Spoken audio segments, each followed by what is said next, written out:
Yeah, welcome everybody. Another edition of Rolling the Bones around the cage. We got Val. What's going on, Val?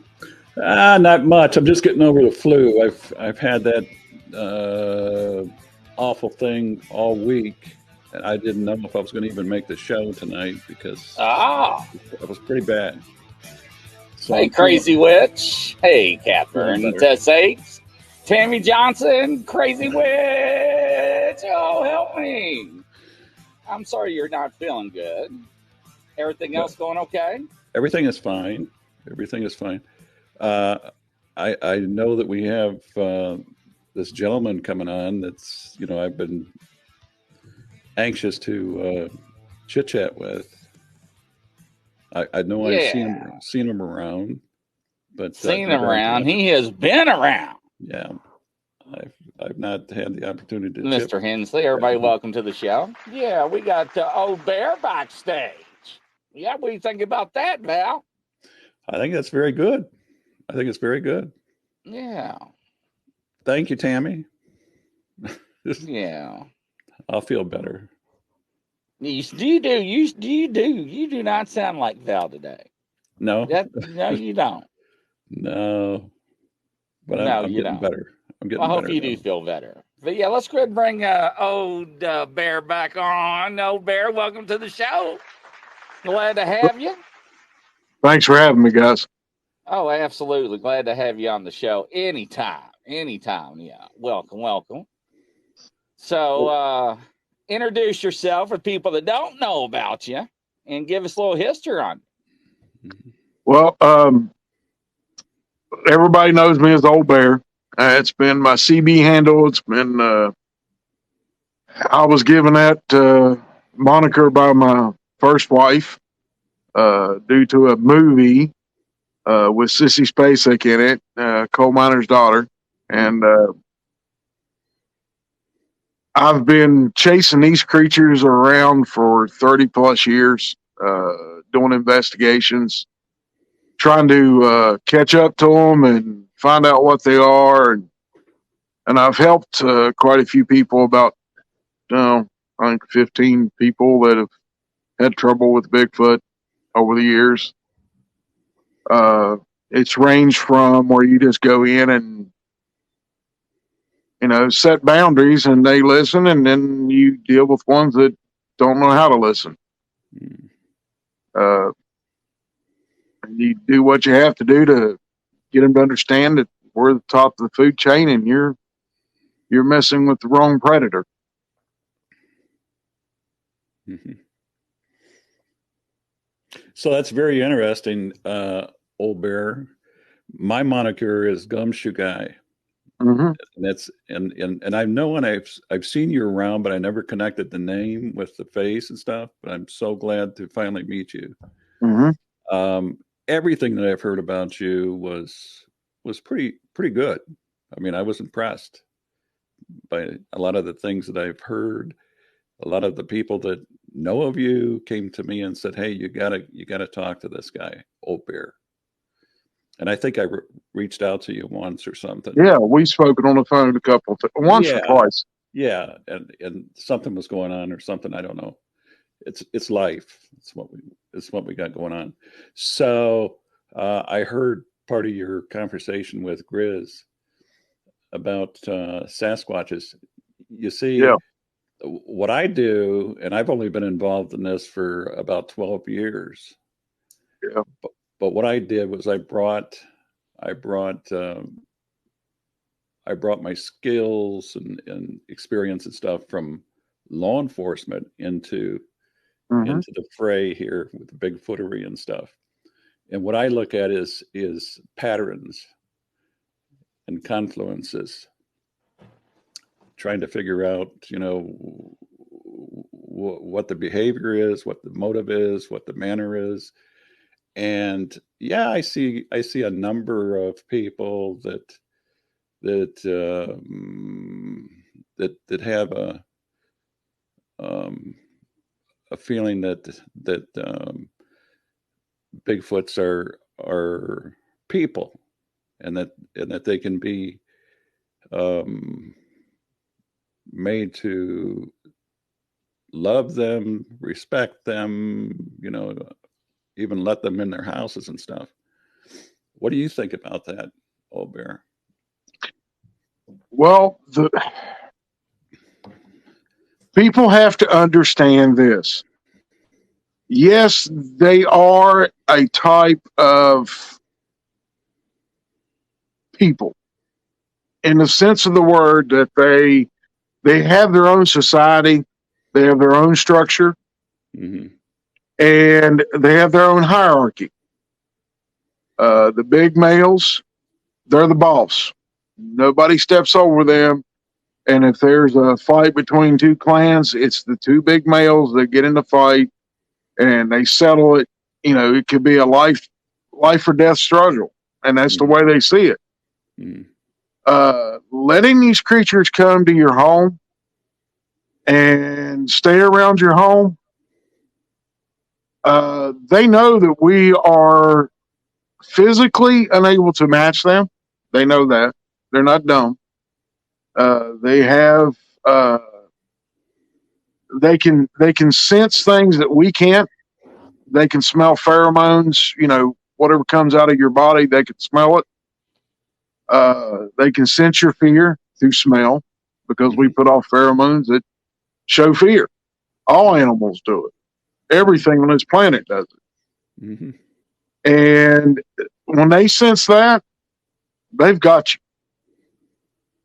When you're letting them come to your home, and if they can intimidate you in the least bit into feeding them, supplying them with a place to live, like in a barn, and providing food for them, they're getting everything they want. But the first time you do it and don't do it on a regular basis, you're asking for a world of hurt in my book.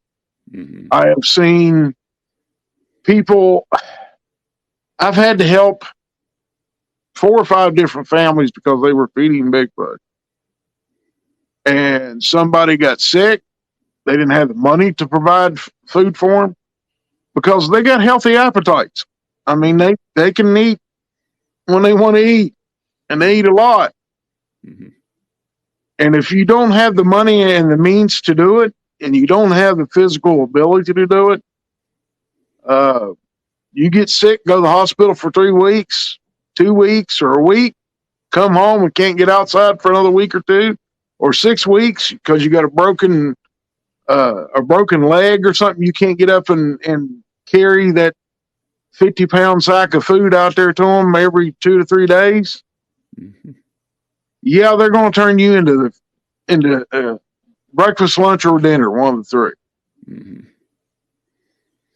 There's a case where Grizz and I were talking to a gentleman from Michigan who, under the same circumstances, got into a practice of gifting or gifting peanut butter to these things. And I mean, he went through a lot of peanut butter. Am I correct, Riz? The guy? Now we'll put this into perspective. He was buying at Sam's 6 jumbo peanut butter jars per week, every week, and going out there, and he was wearing the same clothes, the same backpack, and he would clap each time he went out in the woods, and he would have 2 different stations and leave these peanut butter jars. And he would do this each week. And he got sick, and guess what happened? All hell broke loose, and the Fish and Wildlife had to get involved. And somebody had to put their house up for sale. Pronto. Quick, fast, and a heartbeat. They were out of there. To the point where the DNR came and left him a business card, call us. And when he calls them, they say, we've got a great big garbage bag here full of plastic containers. And, the bears are coming out now. And the way it was explained to him, she avoided the word Sasquatch. Yeah. We'll call it bears. Mm-hmm. But he was to believe that the bears were hungry and started collecting these empty peanut butter containers and throwing them on the neighbor's property and pounding on the house early in the morning, setting off the motion detectors and stuff.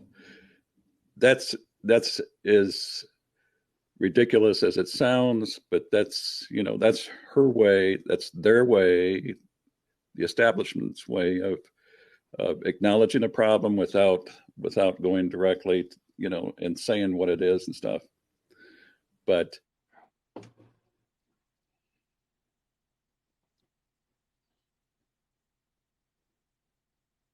one or two of these databases that I work with, and you're absolutely correct. Everything that you said, it's like clockwork. This is exactly what happens.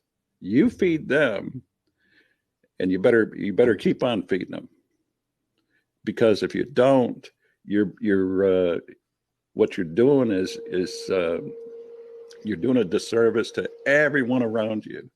And this is something I've said before. You might think it's okay, but you didn't ask your neighbors. But you bring that hell on them. It's not fair to them. It's not fair to anybody else, because they're the ones that have to put up with that too. Mm-hmm. It's not just you. But the real problem, the way I see this whole bear, is that when that individual finally gets to the point where he's intimidated and is forced to leave, they put the place up for sale, very cheap. Somebody like me or my neighbor comes along and says, "Hey, this is a good deal. I'm going to buy this property." What they don't know is the mess that was created before them. They have no idea. They have no idea what they're in store for, with this kind of stuff. I don't like it. I'm not a proponent of it. I think it's bad. It's the same reason why we're not supposed to feed bears. You don't want to bring them around your property. You don't want to bring them around your people and stuff. So it's a bad deal. Well, Val, think of it this way. Okay, the guy that has to sell his house has to sell his property because the government has gotten involved and they give you an ultimatum. All right, you sell the house, you sell the whole kit and caboodle for some drop in the bucket just to get rid of it. And there's laws, civil laws, that when you sell a house, you have to disclose everything. Mm. You don't tell the person why you're selling the house. You don't tell them that you were feeding Bigfoot 6 huge jars, big jars of peanut butter 2 or 3 times a week, and 6 times a week. 6 times a week. 6 jars. Well, how many times a week? 6 jars once a week. Yes, once a week. Once a Yeah. week. Well, you don't tell the next person that bought the house. 6 months down the road, these Bigfoot have done terrorized this person. Mm-hmm. He's got anecdotal evidence of these Bigfoot coming around, beating on the house. He's got pictures of dents in the side of the aluminum siding. He's got gutters ripped off. He's got windows broken out. Mm-hmm. And he's got a camera system up. He's got this creature walking across the yard and ripping part of the siding off, or ripping in the back deck off the house. And he comes back and sues you for everything you own. Because first off, you put his life in jeopardy, his family's life in jeopardy. So he's mad.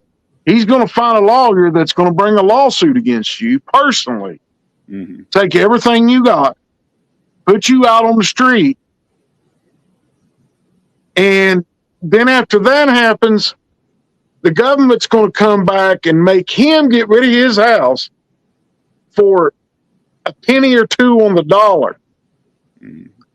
Because now these Bigfoot have jeopardized someone's human life.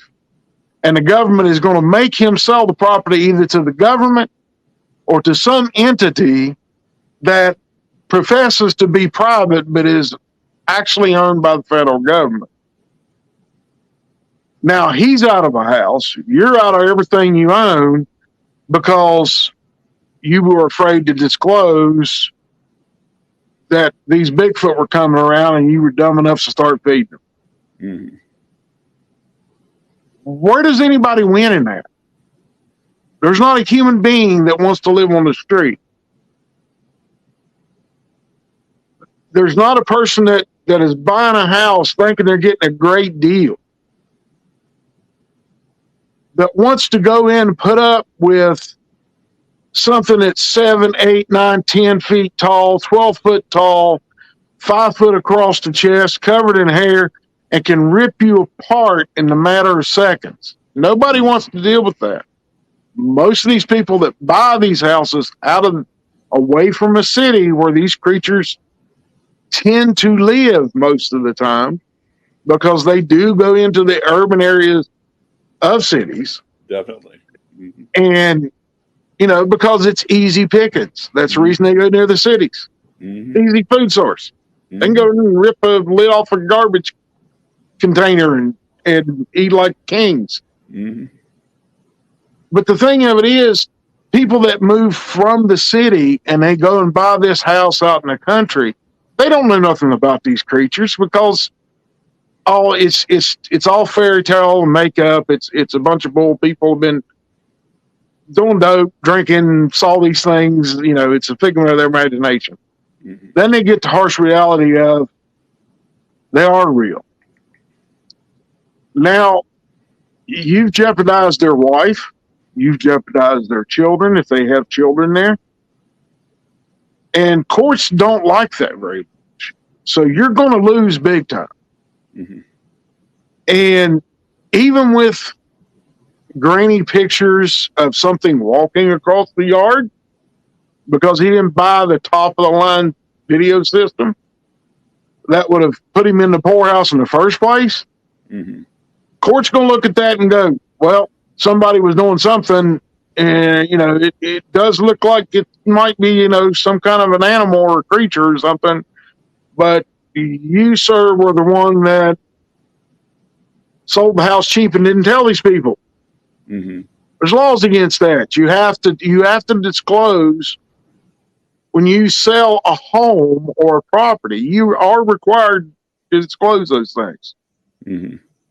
And every state has a different way of doing it. Mm-hmm. And there's lawyers out there that would love to make a killing off that, Mm-hmm. because that lawyer's in a high rise, and where he lives is in a high rise. He ain't coming out in the country. So it's the same thing that happens every time someone feeds one of these creatures. If you're doing it unknowingly, I have pity for you. But when you know about these creatures and you've seen them, and you're still handing over that ham from Christmas dinner or Thanksgiving dinner or Easter or whatever holiday you had, and it was a 20-pound ham, and you only ate 5 pounds of it, and you take that 15 pounds of ham out there and feed to these creatures, and you know it, you're doing nothing but putting your own life on the line. Mm-hmm. Why do that? Mm-hmm. Why take the chance of getting killed by one of these creatures? Mm-hmm. Because you tick it off. And they have the mentality. They're very intelligent. That's why everybody says, well, they're the hide and seek champion of the world. They're smart. They're not stupid. They can think on their own. They can think on their feet. They know how to work out situations. And when it comes to them getting used to you feeding them, Mm-hmm. and then all of a sudden you stop, it's like taking a toy away from a 2-year-old child, and that's their favorite toy. Mm-hmm. They're going to throw a temper tantrum, and their temper tantrum means brute force. And it's not just one. It's not the big male you're going to deal with. You're going to deal with the big female and any other male or female in that family unit, all the way down to the little ones. Mm-hmm. They're going to be mad because now they're starving. They're hungry. Mm-hmm. And the parents look at the little ones just like we do ours. We would let ourselves die before we let our child die. Mm-hmm. So it's feeding these creatures is the worst thing you can do. You're putting your life and your family's life in jeopardy. Mm-hmm.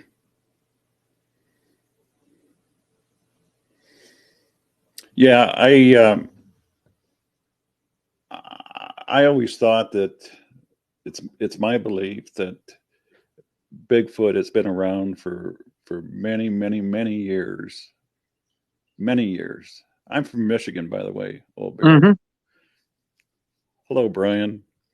And I was just looking today through some old notes that I had written down about Michigan's only petroglyphs that have been found in this state, and it's in the Upper Peninsula.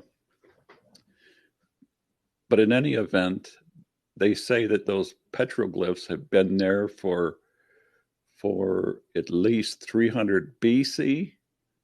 That's a long time. Mm-hmm. But the drawing on the cave wall, they called it Spider-Man, but it looks eerily close to the 1965 hand-drawn depiction of the Monroe Monster in Monroe County, Michigan. Mm-hmm. It also looks very, very close to the handwritten depiction of the Momo Monster of Missouri around the same time period. And the point that I'm getting to is that if that is the same thing, if all three of those pictures are or mean the same thing, Sasquatch has been around a long, long time, longer than we have is probably human beings and stuff. So they've survived all these years, decades, centuries, without McDonald's, without gummy bears, Snicker bars,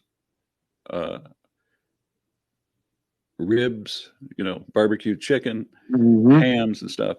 They're not going to starve. They're not going to starve. They never do.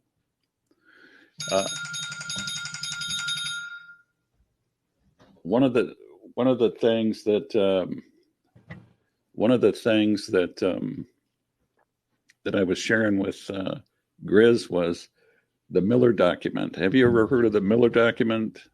Oh, yeah. What do you make of that document?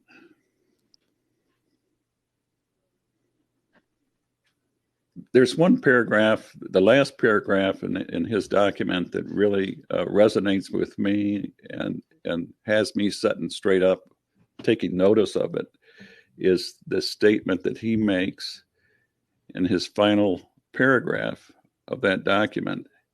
He says that, and I'll paraphrase it, he says that Sasquatch and man will never coexist. They can never coexist. Number one is because they're very territorial, and their appetites are voracious. Mm-hmm. I mean, how do you live? I mean, how do you compete with a source that gobbles up thousands of calories at each setting? How do you compete with that? Well, I understand, Val. It's, when it comes to competition between man and Bigfoot, there's only one factor that man has on his side. And we have been here on this earth just as long as these creatures had, and in fact, a little longer than these creatures were, in my belief. And when it comes to these creatures, we've always had one thing over them. We can propagate an area in a short amount of time. These creatures, it takes them a little bit longer. Mm-hmm. Because there's not that many of them, that mankind has always had something over all other creatures on this earth. We've always had some kind of weapons. We've always known how to fight. We always know how to get rid of problems. We deal with them in a very vicious way. I mean, look at the wars that we've fought since the United States has been here. Mm-hmm. I mean, we fought against England to gain our independence. Mm-hmm. We fought against them twice. We fought down in Mexico. We have fought over in the Middle East. We have fought in Europe. We have fought in Asia against Japan. And the United States has pretty much kicked butt and taken names. And mankind around the world, from the beginning of our time on this earth, has pretty much known how to do that. Mm-hmm. And when it comes to these creatures, we don't come as one. There's usually 5 or 6 of us against one of them. Mm-hmm. And we've always had an edge. We've always had weapons that extend our range, that we can reach out and touch someone and kill that person or animal or whatever before it gets to us, because we theoretically are easy to take down against every animal there is out there. You look at all the major predators: lions, bears. Mm-hmm. I mean, they can kill us. Mm-hmm. If it's a hand-in-hand combat fight against a lion, you're done. Mm-hmm. 9 times out of 10, you're not going to kill it unless you got a knife or a gun with you. Mm-hmm. Mankind has always had weapons. Mm-hmm. We have always figured out a way to best every creature there is on this earth. Mm-hmm. And as long as we have that edge, there is no species on this earth that is going to overtake mankind. Mm-hmm. And Miller is right. He is right in the aspect of, hey, we can't coexist. So therefore, Bigfoot has always taken itself and put itself out in the far reaches of the forest, There wasn't that many of them. A long time ago, there wasn't very many. And now their numbers are starting to come up. People are starting to see them more. And a lot of times they see them as they're walking through the woods, just, a few seconds sighting, 4 or 5 seconds, and they're gone. Mm-hmm. And that's the typical sighting. But whenever people start doing this stuff of, well, I'll feed them. Now you're showing that you're a provider for this creature, so they don't have to work so hard and don't have to hunt hard. And they're used to it. Mm-hmm. Once they get to the point of where they're depending on you to feed them, which doesn't take very long because they get lazy just like we do. I mean, look at us. Most people live in cities. I don't live in a city. I live out here in a holler in West Virginia. And if Bigfoot wants to come to my house, they can do it. There's no fences. And if there is a fence, it ain't something that they couldn't walk through. But there used to be a Bigfoot family that was residing right across the holler from me. And they got the idea that, we'll go where we want. They don't come to my property. I don't allow it. And they know it. You come over here, you're invading my home, my domain. My wife is my responsibility. My children and my grandchildren are my responsibility. I don't want them here. It's too much of a chance of them getting upset over something stupid and harming one of my kids or one of my grandchildren or my wife. So when that big male made the mistake and walked through my yard, he found out pretty quick, I won't put up with it. Will not tolerate it. This is my property. You might think it's yours, but I'm the one that's paying for it, and I paid the taxes on it. So guess what, buddy? You best not come back around. And we have an understanding. Me and that alpha male understands that I'm an alpha male, he's an alpha male, and if you come on my property, there's going to be a fight, and I'm not going to play fair. So they don't come over here.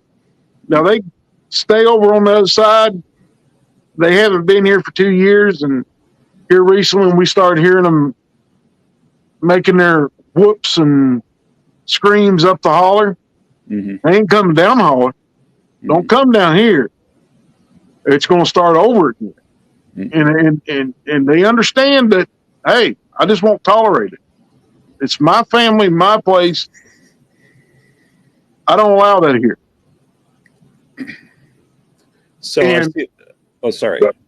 Go ahead, Val. Sorry. I see a lot of people that when they think of Sasquatch and window peeping, a lot of responses to that is usually they just want to be left alone. To me, from my perspective, brother, if I want to be left alone, I don't go to someone's window or their door and scream, and I don't try the door or I don't paw at the window. That, to me, that's not somebody that wants to just be left alone.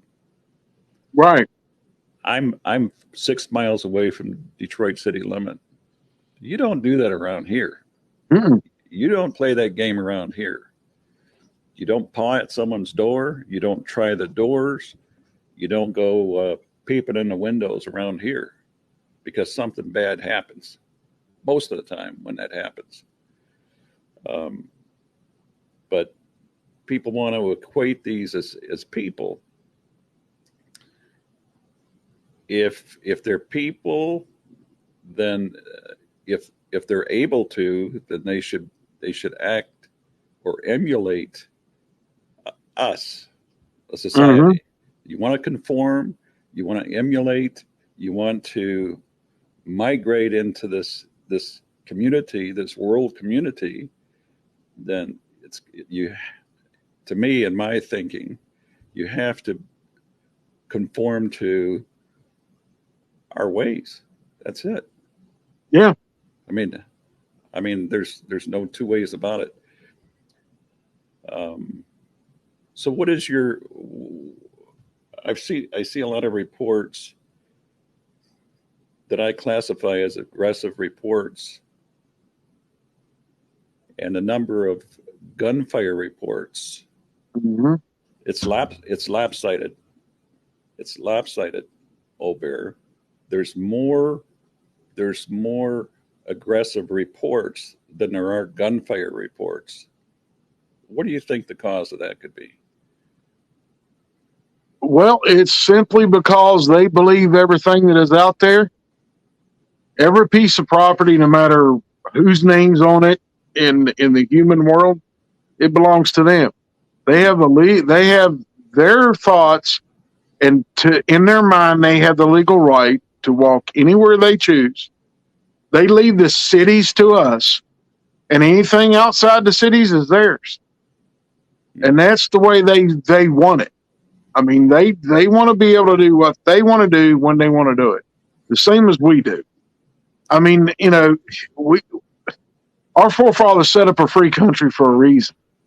It's because they were sick and tired of being told by the elites that you have to do it this way and you have to conform to what we say.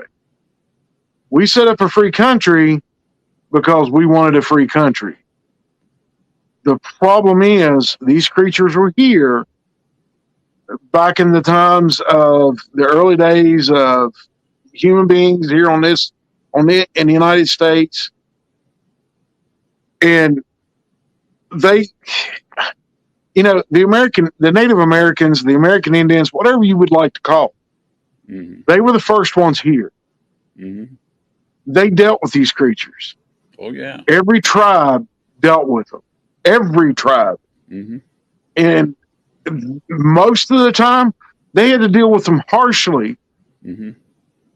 With stick bows and arrows, with flint arrowheads on them, and had to deal with these creatures. These creatures are smart. They found a way to get it to where one aspect of the Bigfoot clans that were out there found a way to deal with that. They started rolling around in mud and getting rocks and everything else in their hair and walking around with a freaking set of armor on, because that's what it amounted to. Mm-hmm. And luckily, they didn't communicate very well with other clans because they fought amongst themselves a lot of times. Mm-hmm.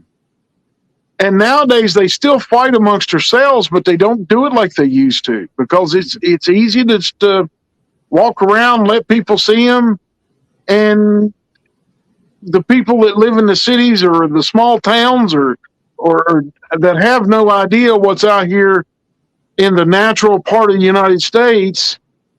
I mean, people's in cities that live in the big towns or the big cities, all they know the United States to be is concrete and blacktop. Mm-hmm. Mm-hmm. They get outside the city, 10, 15 miles outside the city, they say, oh my God, there's trees everywhere. Mm-hmm. There's old there's country roads out here. They're 2-lane roads, not 4-lane. Oh my God, I'm lost. They don't have a clue what's out here. There's thousands upon millions of acres of places for Bigfoot to go and hide, live. There's millions of animals out here for them to eat. And when they come out of the city and they buy a piece of property out here, they're lost. Mm-hmm. They don't understand that you have to set your dominance with these creatures. Mm-hmm. And then they want to feed them. And then they get pushed around. These creatures are not stupid. And I don't know how many times I've said this over the years. I don't know how many people I've told this. But the moment you think of Bigfoot is some big, dumb, hairy creature, you have signed your death paper. Mm-hmm. You might as well just fill out your obituary and get it over with. So I know you for quite a while. And would you explain to some of the people some of your encounters that you had to go across the country and help people out with some of these? Well, they want to call them rogue creatures, but encounters that you had to deal with them for them because Well, they wouldn't leave the people alone. they can call them rogue all they want. The ones that are rogue are the ones that are nice. They don't try to find problems with. They don't try to do anything to people. They just try to coexist and they hide. And every once in a while they get seen, or they go around a family and they might peek in your window to see what you're watching on TV, see if it's interesting. Those are the rogues. An actual Bigfoot has a temperament of, plain and simply, I'm the boss. You're going to do what I say, or it's going to end very badly for you. And that's the attitude that I have dealt with countless times of these creatures that have, of these Bigfoot that have come around people's homes. And it usually starts out it's real simple. It's real easy for them to get around you. They come at night. They look in your windows. They see you're watching TV. They see that you're walking around your house. You know, you get up and go in the kitchen and get you a pop and a leftover cheeseburger from the refrigerator. You throw it in the microwave. You go in and you sit down and watch the Twilight Zone at 1, 2 o'clock in the morning on TV. They like coming and watching that. The thing is, they see that cheeseburger as something they can eat. They know what everything we eat is. They have been around. They've watched this for thousands upon thousands of years. We are their entertainment in the most part. They don't have TV. They don't have satellite television. They don't have cell phones. They don't even have two-way radios. So they have no way of communicating like we do. They go in and they see this whole side of, like in the Rocky movie, the guy's in there punching those sides of beef. Mm-hmm. You know, Sylvester Stallone's in there punching them because that's the way he's training. They see all that and they're like, man, that's dinner. Mm-hmm. Then they start to equate you, because now, once they've got to the point, they've got brave enough to come up and start looking at your windows at night, watching your wife walk through the house in a nightgown or in a robe or whatever, and they've seen your wife come out of the bathroom and out of the shower and come in and get dressed in the bedroom. They can see. They're not stupid. They see a woman and she ain't got hair all over her, but hey, she's got the same parts that the female Bigfoot have got. The young ones equate that as, that could be my partner. Mm-hmm. They start getting interested in the females in the family. The young males in the clan do. Then they start getting bolder. Then they start coming up and your trash all of a sudden is all over your backyard, but there's none of those leftover pieces of steak, no burgers, no hot dogs, no French fries, stuff that we eat. They eat it too. It don't hurt them. Now they're getting dependent upon your food source too. Mm-hmm. Now they got a new food source. They don't have to hunt as hard. They can go out and raid your garbage can and your 20 neighbors around you in the subdivision. What happens then is something in their head clicks. Hey, if I can scare these people to give me more, I don't have to work as hard. That lazy gene in their head, the same one we got on the other side, kicks in. Now they've gone to the point of, all right, now they're trying to scare you. Now they're whistling at your wife when she comes out the front door at 7 a.m. or they're whistling at your 16-year-old, 15-year-old daughter that all the boys are chasing in school. Your family pets have mysteriously disappeared. Or if you own a little coop of chickens out back, all of a sudden they're starting to disappear. Mm-hmm. A couple of them at a time, 3 of them, 4 of them. You had 20, now you're down to 4. Where'd they all go? They didn't fly away. Your neighbors didn't take them. Your neighbors might be 200 yards from you or half a mile. Just depends on where you live and how you wanted to live. Now, these creatures are getting very brave. And usually when this starts happening is when I got phone calls. People would call me and beg me, offer to pay me whatever price I named to come out and help.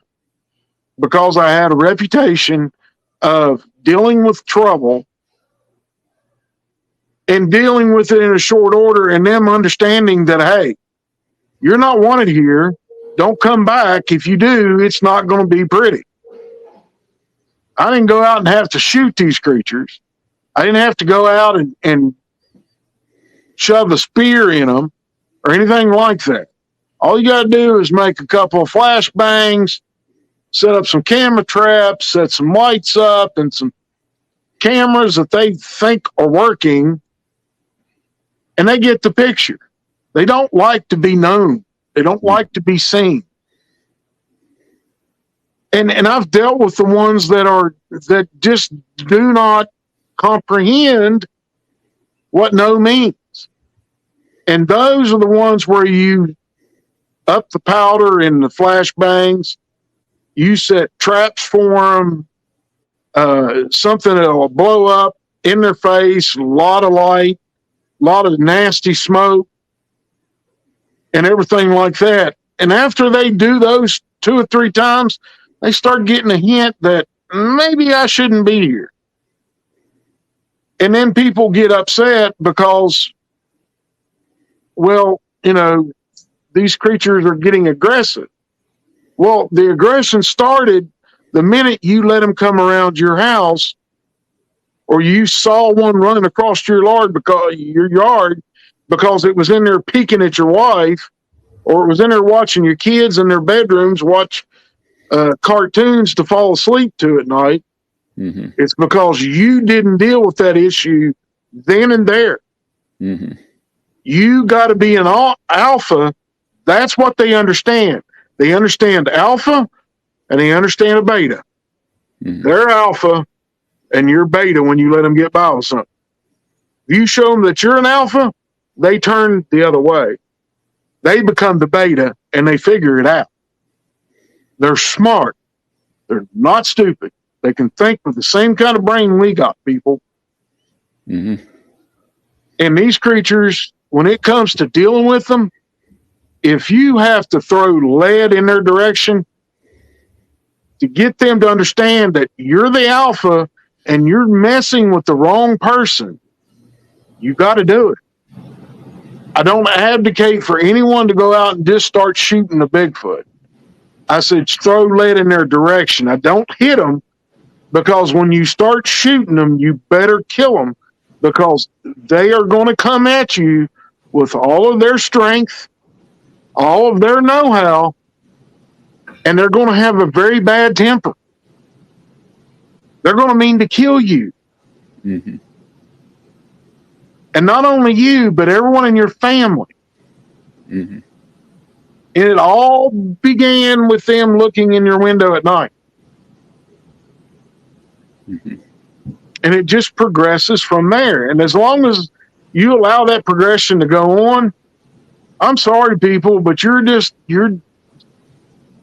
sealing your fate. Mm-hmm. I've dealt with way too many people that have let it get to the point where their family dog or their family cat disappears. The kids are crying because they find a leg or a tail or a head stuck on a limb. Mm-hmm. Mm-hmm. That's their way of saying, "Hey, dummy, I killed your pet. What are you going to do about it?" Mm-hmm. Oh, you resonate so much with me. I'm telling you, I'm just sitting here taking it all in, soaking it in like a sponge. You must have read my stuff. I've spoke about animate and inanimate objects and trees, Mm-hmm. like ornaments and trophies. Bigfoot Sasquatches are like commercial builders and business people. They plant their sign. They don't use business cards. They don't use yard signs. But what they do is they post their wares up in trees for people to see and honor, and be in awe of. And as you said, who's not going to look at that and take a step back and say, "Whoa, who did this? How does a horse get up in a tree? How does a cow get up in a tree? Um, who wants to mess with that?" But yeah, a lot of that resonates with me. The window peeping, it's the window peeping is reminds me of, in law enforcement, voyeurism. Window peeping. Mm-hmm. People that know profiling know that a lot of serial criminals start out with window peeping, and it progresses along in stages, just as you explained in Bigfootery. It's amazing how these things run parallel in a lot of ways with I'm human going to beings. interrupt you, Val. Yolanda, yes. People call Old Bear to deal with them. Yes, Yolanda. That's why Old Bear is on the show. I just want to throw that out there. Thank you. Mm-hmm. Go ahead, Val. I'm sorry. Yeah, so there's a lot of things that you mentioned that coincide with everything that I see, in my research and stuff. And a lot of that stuff that I see parallels human being behavior. The window peeping, the escalation, that sort of stuff. What do you think about the house pounding?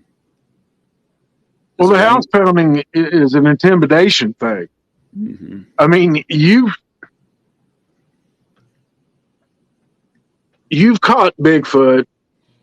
What happens typically is you catch Bigfoot, one or two or three of them.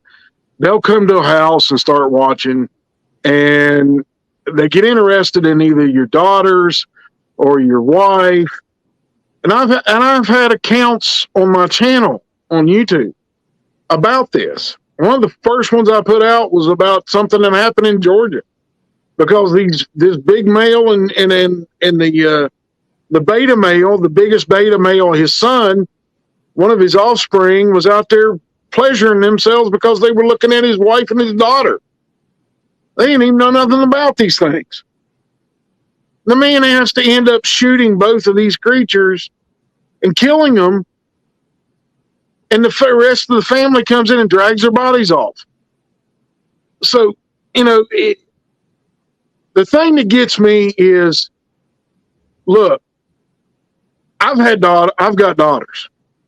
I had one daughter that was dating a boy, and he was coming over and watching her in the window at night and all this stuff. And I'm a dad. Look, you mess with my kid, it can get very violent and very vulgar and disgusting very shortly thereafter. That's my girl. You don't mess with my kid. And in no uncertain terms, I told him if I saw him again, he would never be seen again. And I may, and that's a threat of a father. You don't mess with my kids. And he, shortly thereafter that, he ended up going to jail because he was overlooking in some woman's window one night, and she saw him and called the cops on him, and they took him to jail. So, it just progressed for him. He didn't care. And it's the same way with a Bigfoot. They start looking at your wife and they start looking at your daughters like they're sexual items that they can have at any time. I'm sorry. No. I married that lady. You're not going to touch her, and you're definitely not going to touch one of my daughters. It's you have when it comes to the house pounding, it's because you've done something to make them mad, and they've found a way around it to get to your house to wake you up at 2 or 3 o'clock in the morning. Mm-hmm. My grandmother always told me when I was a young man, nothing ever good happens after midnight. Yeah. Yeah, we always said that in law enforcement, didn't we, Val? Yeah. Oh, yeah. And Grandma was right. These creatures somehow know that you're asleep. They see all the lights go off. They don't hear any noise from the house. And it's usually 11, 12 o'clock. When you're in bed, you're sound asleep. And all of a sudden you get woke up at 1, 2, 3 o'clock in the morning by them pounding on the side of the house. It's because they're showing their disdain for whatever you did to make them to where they couldn't come and watch your daughter or your wife get undressed. I'm sorry, but at that point, you're going to have to get very forceful. You're not going to walk outside with the Louisville Slugger and take one of these things on. Mm-hmm. It's not a human being. They'll take that Louisville Slugger and shove it from one ear to the other. I mean, they're vicious fighters. They do, whenever they fight each other, there's no holds barred. And that's the way they fight. It's like getting in a street fight and bringing everything that you can stuff in your pockets to help you win, except for a gun. Mm-hmm. It is a vicious thing to have to deal with. They can get very mean and very aggressive. When they get to that point, you've got one or two choices. You either fight to win or you leave and let somebody else deal with the problem. And then it goes back to what I was telling you earlier. Mm-hmm. How much do you want to lose? You want to lose everything? Mm-hmm. There was a report out of Canada. I want to say it was in Ontario. I can't be for sure. I see so many thousands of reports and stuff. But this one struck me very hard. And what it is a rest stop, much like we see around the interstates around the country. Mm-hmm. Up there in Canada, probably not as busy because it's not as populated. Right. Nevertheless, as the report goes, a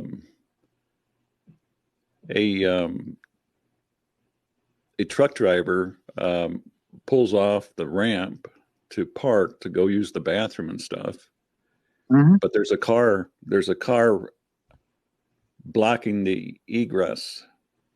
He's blocking the egress to the rest area with those lights on, the door open, and there's nobody in it. It's like somebody just walked away from their vehicle. Mm-hmm. So he goes around, parks his truck, parks his rig, goes in and uses the bathroom, comes back out. He notices a young lady, single mom, with her small child, sitting on a picnic table. And he's still looking back at that car back there. And he mentions that to that lady, and she says, yeah, it was there when I pulled in. So he says as he was talking to the young lady, their attention is drawn to across the freeway to a rising hill. There they see a Sasquatch carrying what they believe to be a man, because they could see the shoes, the legs. He's making it up the hill. That's his vehicle right there, left to block and impede the traffic and stuff. When they seen that, they both felt it was time to leave, and without saying anything more, they got in their vehicles and left. They didn't say another thing. They never said that they called the police or the authorities or anything. They didn't want to get involved. Just leave. That's typical of the reports that I see. And some people tell me, Val, you just talk about the violent, the negative stuff. No, I'm telling you what people aren't telling you. I'm showing you what people aren't telling you. Mm-hmm. I'm not a parrot sitting up here reciting a narrative to make you feel good, to make it nice and stuff. If you're gonna be fair, I have to tell you that when I compare the Good Samaritan reports with the aggressive reports, there's no equality there. No, in other words, 2 to 3 to 4 to 1. Oh, more than that. Oh, they are more than that. 28 reports to I don't know, 3,000, 4,000 reports. There's no measuring that. But that's the reason why it's done like that. So, people have to be aware. They have to be aware of these things. And I like to say, if I'm driving down a road and I see a road sign that tells me that there's roads blocked, there's a sinkhole up ahead, that doesn't make me want to drive around that sign and go see for myself, drive into the hole and drive in. I want people to let me know. I want to be informed, and I'll make my own decision. Do I go around the sign, or do I find someplace else to drive? And that's the way, to me, that's the way a lot of Bigfootery is. People can either choose to know and be aware, or disregard it, dismiss it at their own peril. Well, you're 100% right. I mean, that's just the way it is. Mm-hmm. Every time, if people go and look, I don't care. You can go, don't subscribe. I don't care. You don't have to subscribe to my channel. It's not a requirement. Go and look at the videos and the accounts of the ones I've done. Mm-hmm. I've got over 200 videos. And out of that 200 videos, I've maybe got 4 or 5, maybe 6, maybe 10 reports of Bigfoot where they're helpful or where they're nice. Mm-hmm. And the rest of them are all these animals or these creatures or people. Call them what you will. I don't really care. Mm-hmm. The people that call them another people in this world, they've never ever had to deal with one of these creatures that has tried to grab a little 7 or 8 year old little blonde-headed girl. Mm. I had a Bigfoot tried to grab this little. The boy wasn't 3 foot tall. Mm. He was in his backyard in a sandbox that his daddy built for him. Put everything, the man worked his tail off to provide for his son a place to play in his backyard. He loved to play in the sand and the dirt.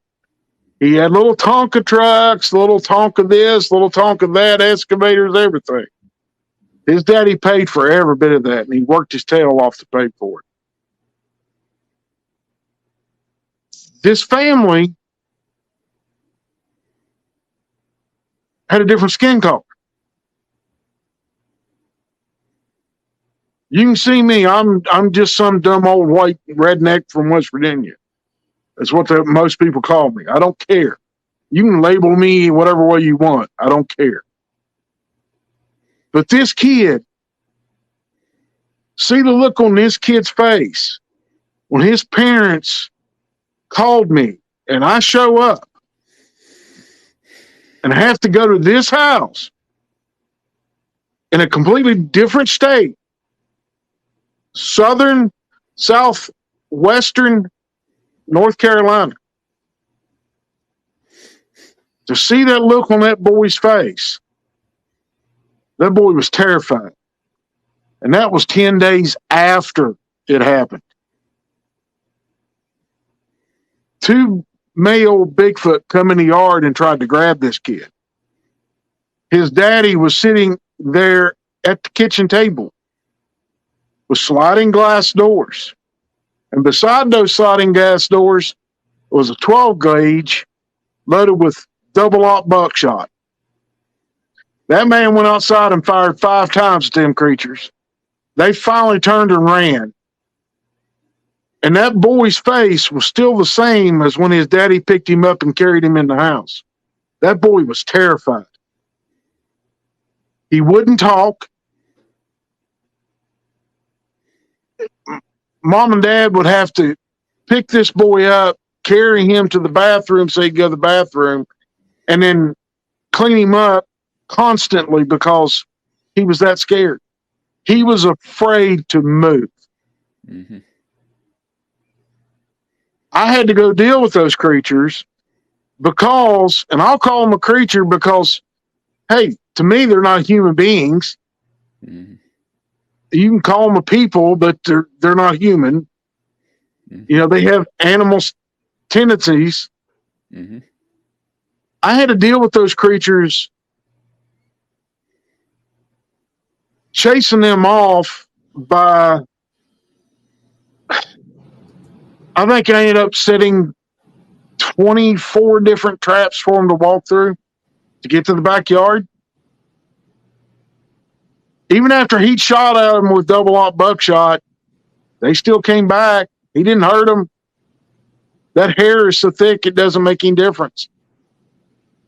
It takes a very high-powered rifle to hurt one.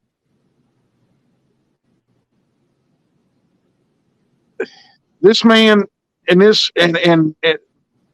that boy's dad and his mother, they were at a complete loss to what they could do to solve the issue. They didn't have a clue. Mm-hmm. They didn't even know these creatures were around. They just came in the backyard in broad daylight. Mm-hmm. Not at first thing in the morning, not late in the afternoon where everybody says, well, they're more active. You know, they are more active. These creatures took it upon themselves in the middle of the day Mm-hmm. to walk in the man's backyard and try to grab his son. Mm-hmm. If he wouldn't have been sitting there, that boy would have been a missing person. Mm-hmm. Mom and Dad would have never known. So, yeah, I've had interactions. When I went investigating, I went and found ones that were nice. And by nice, I don't mean they didn't charge me. They didn't try to make me into dinner. They didn't try to make me into breakfast or lunch. They would let me get within a certain distance to look at it. But if I got too close, hey, they either moved or the big male let me know I was too close. And it's those are the ones you go investigate. You don't go and investigate the ones that are out here terrorizing people, killing their family pets, killing the livestock, killing all your chickens, your geese, your whatever, just to be killing. Mm-hmm. Those are the ones you leave alone and let the government send kill teams and deal with them. If you got to become the kill team, you better be downright ruthless. Mm-hmm. Because they're going to be. Mm-hmm. They don't have firearms, but they got all that strength and that working brain. Mm-hmm. They can get you and put you in a box, what we would call a kill box, and you guys both know what a kill box is. Oh, yeah. They can put you in a kill box and rip you apart. you're done. So if you see one of these creatures in your backyard, by all means, run outside, shoot a gun in the air, take your 12 gauge out there and shoot it in there, run it off. Let them know you have a firearm. They don't know what type it is. All they know is it goes boom. Get them out of there. Don't let them come around your home. Install lights, install camera systems, whatever you got to do that will show that you know that they're around and that they are not wanted. If it progresses to the smacking on the house, you better get help. You better call someone like me. Mm-hmm. It don't have to be me. It can be anyone else out there that is doing this. Most of your investigators will come there and make a nuisance of themselves, and they'll solve a lot of problems. But if it's to the point of them smacking the house, throwing limbs on top of your house, throwing rocks on top, and I'm not talking about the little number 57 limestone they're throwing at the top of your house. I'm talking about rocks that are as big as my head and throwing them on top of your house, trying to make it go through your roof. Because it does progress to that. I've seen it. And that account of those Bigfoot going after those miners, all them years ago, in what was it, 1885? When they done that is because those miners were trying to protect what they had and what they were doing, and these creatures didn't want them there. That night-long fight is what Bigfoot will do. They don't know when to stop. If you don't show them dominance real quick, it's going to progress to that. And when it comes to that almighty fight, you've lost. Because you don't have a cabin that's made out of 14 or 16 or 24-inch thick logs to protect you. You've got a stick big old house or a house made out of blocks, something they can bust through in no time. Don't ever let it get that far. It gets that far, you better left and let the government take care of the issue. Because I'm not coming. I'd like to see my grandchildren reach at least 25 before I go from this earth. But I'm not stupid. I know when to say, hey, I can't handle this. It's time to pick up the phone and call somebody. Make a call to your sheriff. Have you ever ran into situations like that? Yeah. I was asked by a state trooper to come and help him on his farm, his family's farm, and uncle's. And we dealt with 5 of the most vicious Bigfoot I have ever dealt with in my life. Without doubt. Everything, Without doubt. Without doubt, most vicious. And I set up flashbangs that would blow the cans apart. They walk right through them.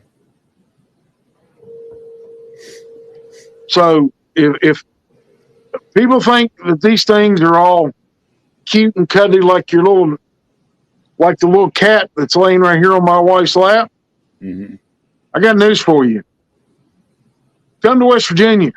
Come to Pennsylvania, Ohio, Kentucky, North Carolina, South Carolina. For years, these creatures have been terrorizing people. The rogue ones are the nice ones. Most of these creatures, 80, 90% of them, they don't want nothing to do with you. They want you to leave them alone. Best thing to do, leave them alone. So why doesn't that apply to them as well with people? You know, people just want to be left alone, don't they? Most of them. Yeah, sure, Val. But the problem is when you get outside, they see the cities as where we're supposed to live, and they get everything else. That is how they have shown to think. Over 30 some years, I have figured that much out on them. Mm-hmm. Henry Moon, a Native American speaker, used to be quite popular in the national speaking circuit. He once said that Sasquatches cannot be trusted. Nope. Cannot be trusted. Nope. They're opportunists. They have no shame.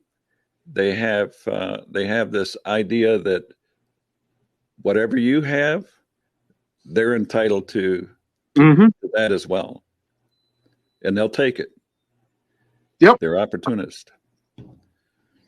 That's Henry Moon. Can y'all give me 1 minute? I got to deal with a little situation. Sure. Absolutely. I'll be right back. I promise. Absolutely. Sure. Well, Val, very interesting. Very interesting, Grizz. It's not coming from me for a change. I mean, you know, I try to tell people, but oh no, Bigfoot! I love Bigfoot. I want some Bigfoot. Give me some Bigfoot. I'm gonna feed him some apples. Yeah, I wish I could see one. I wish I could be gifted with seeing one. Well, yes, Leonda, stay tuned. There we go, Val. We'll give you a break too. We'll go to a commercial break. Good thinking. Very good. Here we go.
All right. Welcome back, ladies and gentlemen.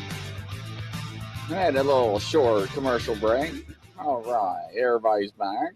Thanks for everybody's patience there. Welcome back, everybody. I'm glad we went to the break. Yeah. I'm glad we went to the break. We'll wrap it up here in a minute, but But no, see, now this is coming from somebody besides Grizzly. Because I try to tell people this, but everybody's like, it's just Grizzly saying this. But I try to explain this to people because everybody we always involve or talk to, it's like they're friendly, old bear. You know, they just want eggs. You know, we give them we give them beads and trinkets and whatever. So strawberry bubble baths and grapes and stuff like that. Back rubs. I don't know. I just don't trust them. I'm sorry. That's just my opinion. I just do not trust them. Let me give you guys, for instance, that this older lady, her husband passed. She has her own place. She lives out in the middle of nowhere. She started feeding these creatures. She even went as far as getting one of them old iron tubs, filling it with water once a week on Saturday, putting rose petals and milk in this tub of hot water. And according to her, from a hospital bed, this creature would come out, dip itself into that tub, and done that for 6 months. One day she went out and she has no clue what she did. She either didn't have the water temperature right to make it happy, or she didn't put enough milk in it, or she didn't put enough rose petals in there to make it happy. This female Sasquatch smacked this woman 10 foot through the air, knocking her 10 feet from where she was standing, watching this creature, came up, got out of that, stepped into the tub, didn't like it, ran over, charged her, knocked her 10 feet through the air. 74-year-old woman. Put her in the hospital. The only reason that Bigfoot didn't kill her is because her son pulled in the driveway. So the next person that comes to me and says, oh, they're all cuddly, I'm going to take him right out in the middle of the woods, in the dark. I'm going to do a Bigfoot howl that's aggressive. Let them deal with the consequences. I'm tired of all these people that want to think that Bigfoot is your buddy. He's not. Nor is the female. They have one thing in life. Two things. Protect their young and eat. And if you interfere with those two things, you just signed your death warrant. That's your problem. You deal with it.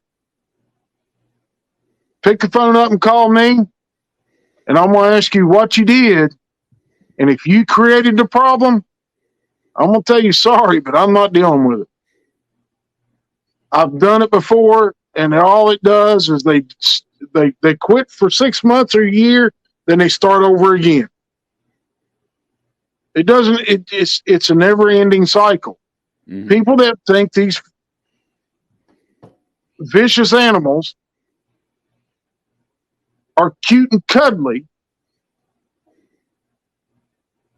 don't learn from their mistakes. They keep doing it. Mm-hmm.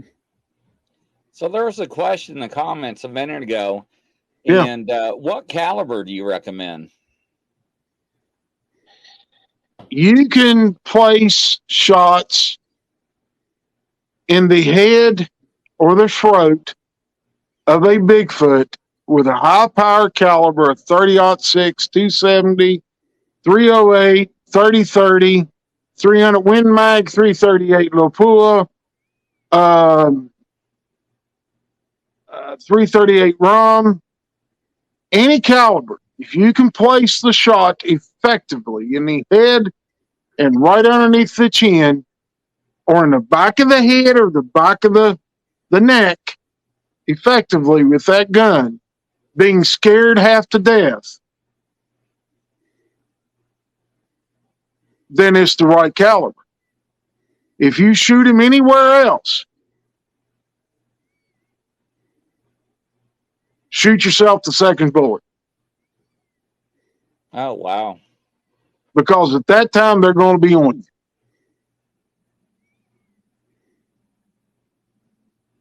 You take a knee out, they still got one good leg and two good arms. Mm-hmm. They can still scramble on three legs, just like a dog can on three legs. They are fast. Faster than you working the bolt on a rifle or working the lever action or semi-auto. You got a little bit of a chance to get a second shot, but by that time they're moving so fast it's hard to get on. If they're coming after you, anything you can use to place that shot effectively in this area, the top of their head, you're good. So there was a question earlier. Some people wanted to know if you would differentiate the difference between gifting and baiting. Okay. In your opinion, Old Bear. In my opinion, gifting is when you knowingly go out, take any kind of a fruit, any kind of vegetable, any kind of meat, any kind of source of protein or calories or whatever. I don't care. Whatever you give to them. Mm-hmm. And you put it in a certain spot and it disappears every time, and you see 18-inch prints, 20-inch prints, 22-inch prints, even down to the 12-inch prints where the little ones are coming into it. Or you're taking little trinkets out there, you're taking beads, you're taking little cars and stuff like that out there, and you're giving it to them freely. That's gifting. If you're going out and you're putting peanut butter and you're taking a long screw and you're screwing that peanut butter cap into a tree and you twist it on the tree and you cut the end off to bait deer, you're baiting a Sasquatch too. They love the taste of peanut butter. So do deer. Mm-hmm. Now you've got two viable food sources for that Bigfoot. Or if you're putting corn out for deer, it's a viable food source for Bigfoot. Mm-hmm. You're putting horse and mule feed out, another viable source of food for Bigfoot. Mm-hmm. Anytime you do anything like that, that's baiting animals. Mm-hmm. You might mean to go out there and feed the turkey and the deer and the bear and the squirrels and all this, but you're also drawing in those Bigfoot that come in and hunt those creatures, and they'll eat that stuff too. Mm-hmm. That's baiting. That's very good. It is. What do you think about people carrying these pistol calibers around thinking they're safe? Well, gentlemen, both of you know what a 40 caliber will do to a human being. Yes, I do. I don't know if you do or not, Dale. I don't know if you ever had to use your service weapon or whatever when you're in the police. I know very well what a 40 caliber will do to a person. 40 caliber won't touch a Bigfoot. Won't harm it. Not enough to stop it dead. Only way is in the head or right under that chin into that throat area and destroying the cerebral cortex on the backside. Only way to stop them effectively. If they can't move their arms and legs, they can't kill you. They might sound like they're going to, but they're not able to do it because they can't move these. Mm-hmm. Mm-hmm. And grab you by your arm, your left arm and right arm, and go pop. Pistol calibers less than 500 Smith, 500 Smith, the 460. Anything less than that, you're the only time you're going to use a pistol of a smaller caliber at that distance to actually kill a Bigfoot is when he's done grabbed you and you pull the gun and you start emptying the gun into his head.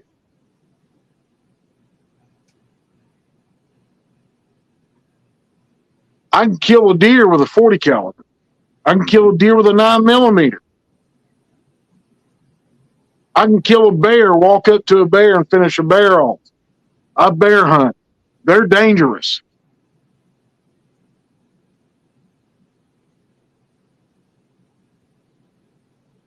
Those calibers are fine for thin-skinned game.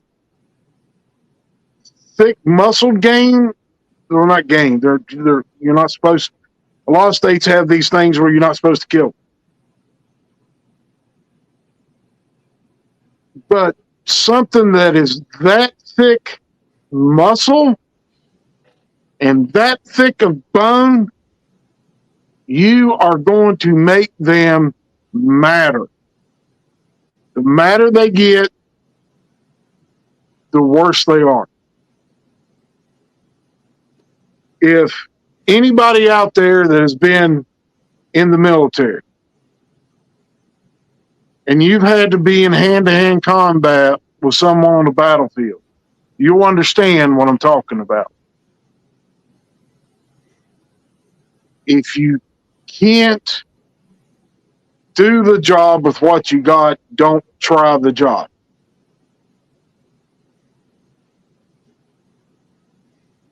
You have to be ruthless. You have to be down and dirty, in the mud, in the trenches, willing to fight for your life and someone else's life. Mm-hmm. You have to be willing to give your life to save someone else. Mm-hmm. And in hand-to-hand combat, it's not the same as two humans. You got to remember, they can outreach you, and even when their arms are stretched all the way out, they can still rip you apart. Mm-hmm.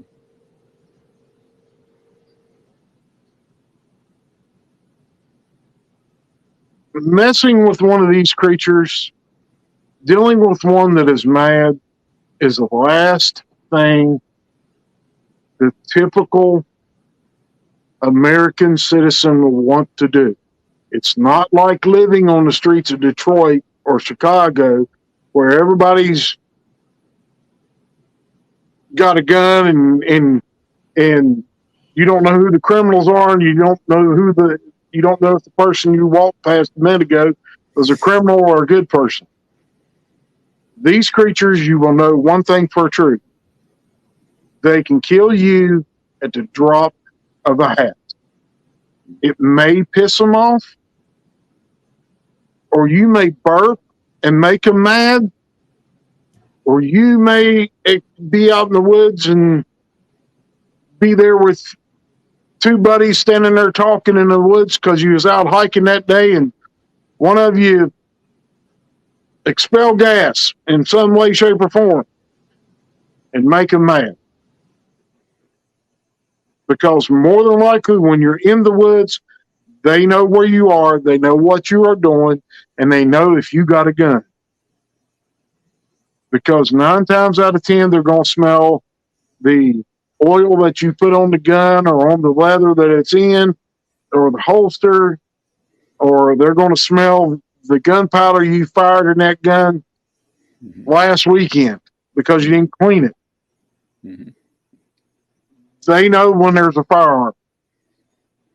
They don't like to deal with them, but if they think they can get something over you and you not be able to pull that gun and you make them mad, they're going to do it. Grizz, what kind of weapon did you guys carry on the job? We carried 40s, and at the end, we went back to 9s because the state went to the 9 mils. Yeah. Old Bear, we carried 40. When I retire, as in police culture, they hand the weapon back to you. You retire in good standing. A handshake. This is your job well done. And to this day, I've got 2 of them. And that's what I was carrying during my sighting. And there's no doubt in my mind that it's seen that weapon on my side. Oh yeah. But I was very, very grateful that I got the good stare down and I was able to leave without being molested, let us say. But speaking about sniffing and smelling, according to my data, from what I see, there are a lot of reports of, besides the window peeping, there is a obvious infatuation with people going bathroom or people having sex. The voyeur, going back to the voyeurism aspect of Bigfoot Sasquatches. Lost a video, Val. Okay, let's see if we can. There we go. There you go. So there's a infatuation with people going bathroom. People stop parking their vehicles, stepping out, going to the bathroom. That's when a lot of these encounters happen in parked vehicles. People at campgrounds, going to the porta-johns. That's when a lot of encounters happen during camping activities and stuff. Why do you think that is? It's because human beings are in their backyard. Mm-hmm. Bigfoot know when people are around.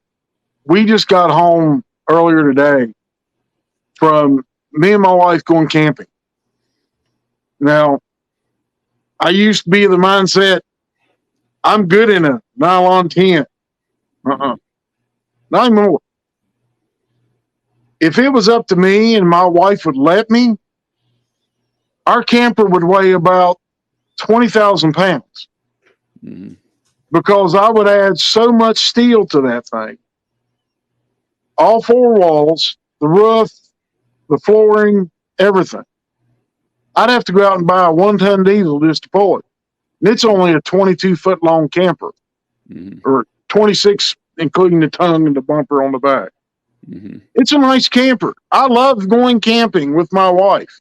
Mm-hmm. I love to take and go camping and go with my little brother. He goes camping and we have a ball every time we go.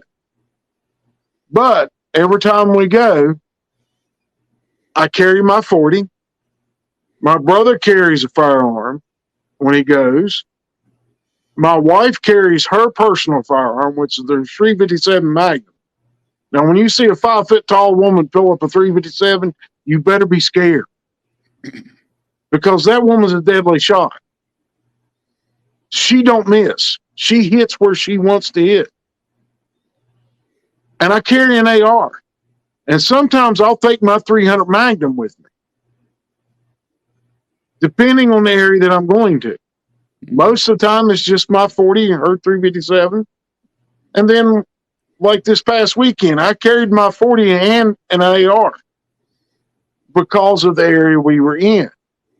Mm-hmm. We were tucked in a little hollow at the end of that little section of campground. And the whole time we were there, everybody was down near the bathhouse. Mm-hmm. Now, we heard footfalls Friday night. We also heard whoops from way back up in the hall. Mm-hmm. And that was long before the footfalls come down. And we're overlooking a family, 3 kids, mom and dad, in a 8 or 10 man tent, and then a tent in the back of a pickup. And from what I could tell, none of them had firearms. Mom and dad didn't have firearms. Mm-hmm. It's perfectly legal where we were at to have them. State of West Virginia is open carry or closed carry. You don't have to have permit. It's constitutional carry. I might go to a national forest and, hey, the national forest around here, if you go into a national forest here and go camping, which a lot of places are here, you're asking for trouble if you don't carry a firearm. Not from people, from the big hairy things walking around the woods. They like to come and see what you're doing, and if you are dumb enough to leave food out, it's not the bears that are coming down and raiding your cooler at night. It's Bigfoot coming helping himself to free food. Unless you see claw marks, don't think it's a bear. Bigfoot are smart enough to know, and they have seen bears go in and break the window in a pickup and tear the whole front of the pickup up just to eat a guy's lunch at a coal mine. They've seen all that stuff. They've seen all the ruckus it causes. They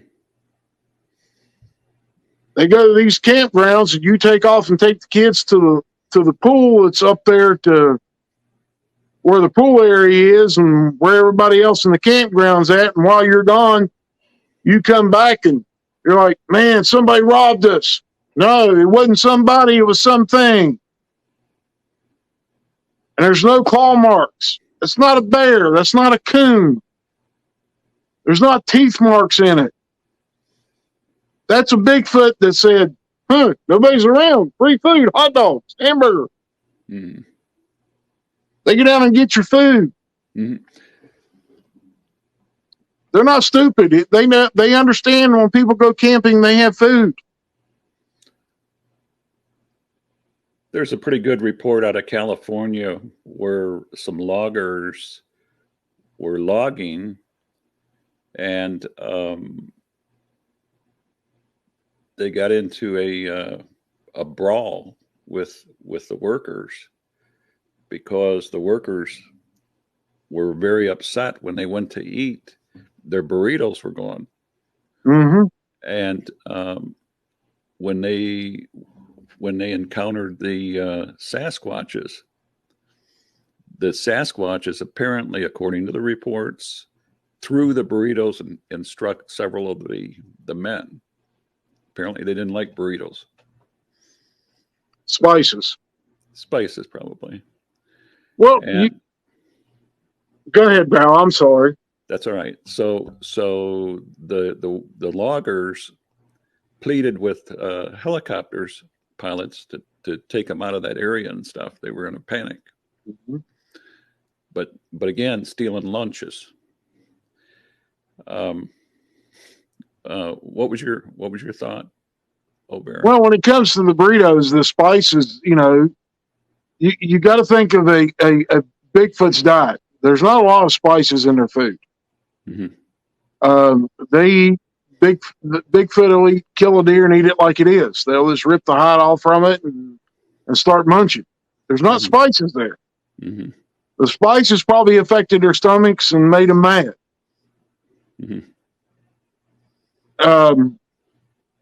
I can give you, for instance, of when spices actually work to deter Bigfoot.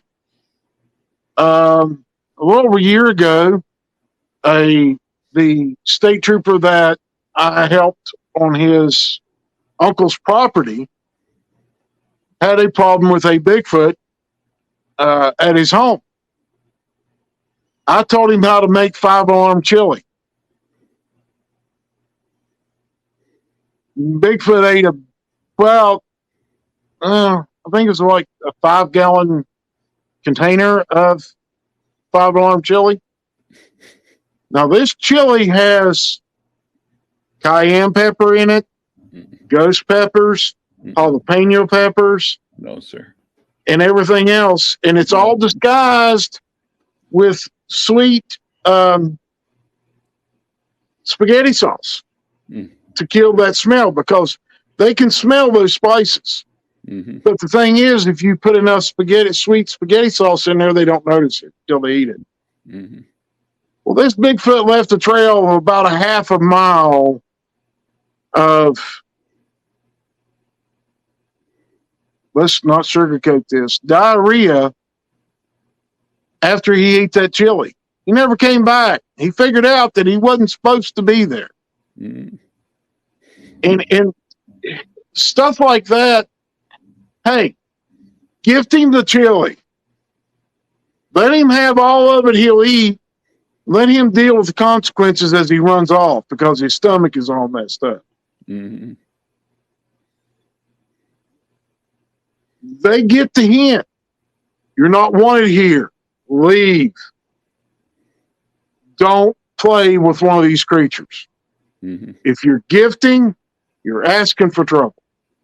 If you're trying to bait them in, you're asking for trouble. Miss a feeding, you'll see what I'm talking about. Mm-hmm. Unbelievable. Mm-hmm. Well, Old Bear, I really appreciate your time and thanks for coming on the show tonight. I really do.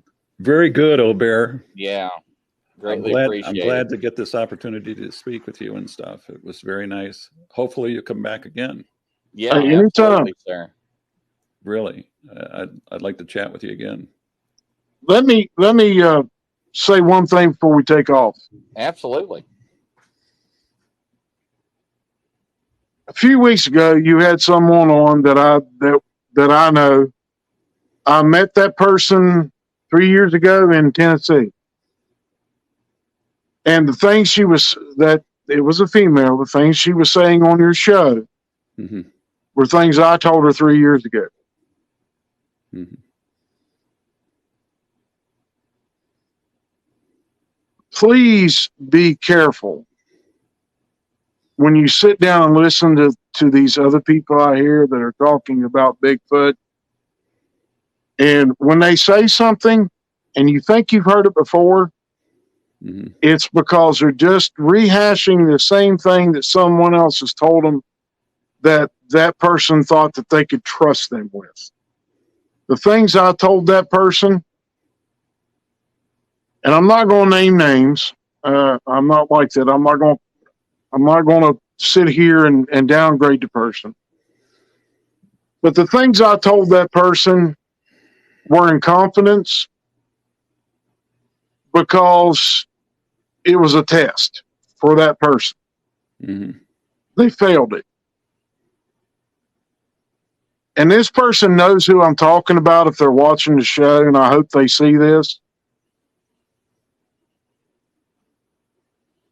If you spread disinformation, I will call you out on it. And if you're putting people's lives in jeopardy, I will definitely call you out on it. So be mindful of what you tell people about these creatures. Be honest about it. If you know anything about Bigfoot, be honest. Don't lie to people. Don't tell them they're cute and cuddly, because it's only a very small percentage of Bigfoot that are in this world that are cute and cuddly or want to be cute and cuddly. It's not Harry and the Hendersons anymore. It hasn't been for hundreds and thousands of years. They've never been that way. So just be mindful of what you take from other people. If you want the truth about them, go and ask someone that's had to deal with them. And they'll tell you the truth about it.